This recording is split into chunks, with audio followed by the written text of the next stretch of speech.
వాళ్ళు చెప్తున్నటువంటి పెట్టుబడులన్నీ నిజమైన కాదనేది ఒక గిన్నెలు ఉన్నాయి. ఒకసారి చూడండి. Global summit KCR highlight. 10 ఏళ్ల BRS Telangana model rising. CM సాక్షిగా కొనియాడిన ఆర్థికవేత్త దువ్వూరి, బ్రిటన్ మాజీ ప్రధాని టోనీ బ్లేర్ సైతం ప్రశంస. ఇందాక నేను చూపించిన కదా, గదే ముచ్చట ఇదంతా.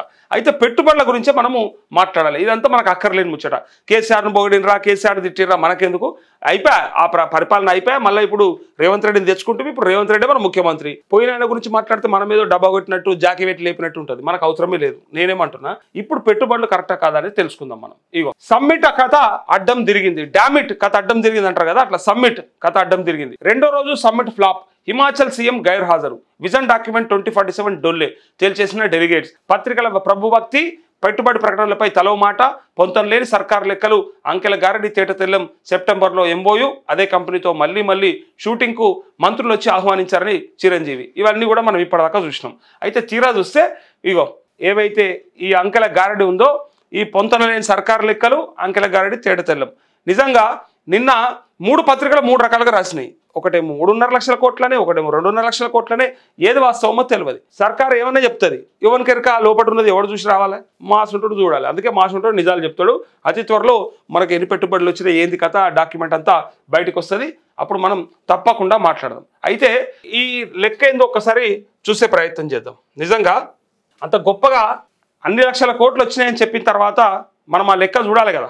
ఇగో 2 రోజులుగా జరిగిన గ్లోబల్ సమ్మిట్ లో 5,75,000 కోట్ల పెట్టుబడులు వచ్చాయని, 13 లక్షల మంది యువతకు ఉపాధి లభిస్తుందని డిప్యూటీ సీఎం బట్టి విక్రమార్క, ఐటీ మంత్రి దుద్దిల శ్రీధర్ బాబు గొప్పగా ప్రకటించారు. విద్యుత్ శాఖ ఆధ్వర్యంలో రికార్డు స్థాయిలో పెట్టుబడులు వచ్చాయని జెన్కో, రెడ్కో, సింగరేణి సంస్థలు వివిధ కంపెనీలతో ఒప్పందాలు కుదుర్చుకున్నాయని చెప్పారు. కొన్ని కంపెనీల పేర్లను బహిరంగంగానే ప్రకటించారు. కానీ పెట్టుబడులు పెట్టే విదేశీ కంపెనీలు ఏవి, ఎవరా గ్లోబల్ ఇన్వెస్టర్లు, వాటిలో లిస్టెడ్ కంపెనీలు ఏవి, అన్లిస్టెడ్ కంపెనీలు ఏవి, ఎవరెవరికి ఎంఓయూలు ఇచ్చారు అనే విషయాలను ఎక్కడా అధికారికంగా బయట పెట్టలేదు. లిస్టెడ్ కంపెనీల పెట్టుబడి వివరాలపై ప్రభుత్వం ఇప్పటిదాకా మౌనమే పాటిస్తోంది. రేవంత్ సర్కారుతో ఎంఓయూలు కుదుర్చుకున్న ఆ విదేశీ కంపెనీలు తెలుసుకుందామని అనుకున్న రాష్ట్ర ప్రజల ఆశలు అడియాసలే అయ్యాయి. కనీసం విదేశీయుల ముఖాలైనా చూద్దామంటే రెండో రోజు విదేశీ ఇన్వెస్టర్లు ఎవ్వరూ కనిపించలేదు. స్కిల్ యూనివర్సిటీ చైర్మన్ బాధ్యతలు స్వీకరించేందుకు ఆసక్తిగా ఉన్న Mahindra group company chairman Anand Mahindra వచ్చారు, ప్రసంగించారు. కానీ తన గ్రూప్ కంపెనీల పెట్టుబడుల ప్రస్తావన ఏది లేదంటూ ఎక్కడ అధికారికంగా ప్రకటించకుండానే లక్షల కోట్ల పెట్టుబడులు వచ్చినాయని చెప్పి అంటా ఉన్నారు.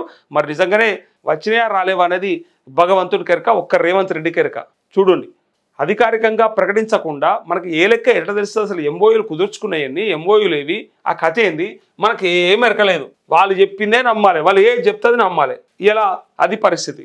తీరా చూస్తే అసలు ఎవరెవరు వచ్చిర్రు, ఎంత పెట్టుబడులు పెట్టిర్రు, ఏ కంపెనీలు ఎన్ని పెట్టుబడులు పెట్టి ఎంత ఉపాధి కల్పన చేస్తున్నారు అనే విషయాన్ని ఎక్కడ కూడా మనకు చిన్న విషయం కూడా, వార్త కూడా రాకుండా లక్షల కోట్ల పెట్టుబడులు అని చెప్పి రాసేస్తారు ఈ పత్రికలు. అదే నేను చెప్పేది. 5,75,000 కోట్లని రాస్తే మరి నిన్న 3.5 లక్షల కోట్లు అంటారు, ఒక 2.5 లక్షల కోట్లు అంటారు. మీ మధ్యలో మీకు పొంతం లేకుండా మరి అంతగానం రేవంత్ రెడ్డిని ఎత్తుకోవాలి, రేవంత్ రెడ్డిని మొత్తం పొగడ్తలతో ముంచేయాలనుకుంటే ఇక మీ పని అదే అవుతుంది చివరికి. ఇక బిడ్లా నౌ రాజ్ సింగ్, హాయ్ అన్న, good morning, nice analysis, thank you very much brother Raj Singh. Chindam Balakrishna, Telangana 1 rising global సమితి ప్రతిపక్షమైన బీఆర్ఎస్ పార్టీ నాయకులను ఆహ్వానించడం చేయలేదు, చేసి ఉంటే బాగుండేదన్న అభిప్రాయం. జై తెలంగాణ, జై జవాన్, జై కిసాన్. జెనిలియా ఫస్ట్ మూవీస్, అరే బాయ్స్, అది శ్రీనివాస్ తోకా తురామ్ కరెక్ట్, అదే కదా గని బాయ్స్ మూవీ కరెక్ట్. అయితే శ్రీనివాస్ పేరు గొప్ప, ఊరు దిబ్బలా ఉంది వీళ్ళ హడావుడి హంగామా. చిందం బాలకృష్ణ, కేసీఆర్ గారు ఒక్కసారి ముఖ్యమంత్రి అయినా ఒకటే, ఇప్పుడు ఉన్న ముఖ్యమంత్రి 100 సార్లు ముఖ్యమంత్రి అయినా ఒకటే, ఒక సొంత పార్టీ పెట్టి సీఎం అయితే బరువు బాధ్యత తెలుస్తుంది, ఎలా మాట్లాడాలి, ఎలా పరిపాలన చేయాలి తెలుస్తుంది అంటూ ఇంకా బాలకృష్ణ కూడా అదే చెప్తా ఉన్నాడు.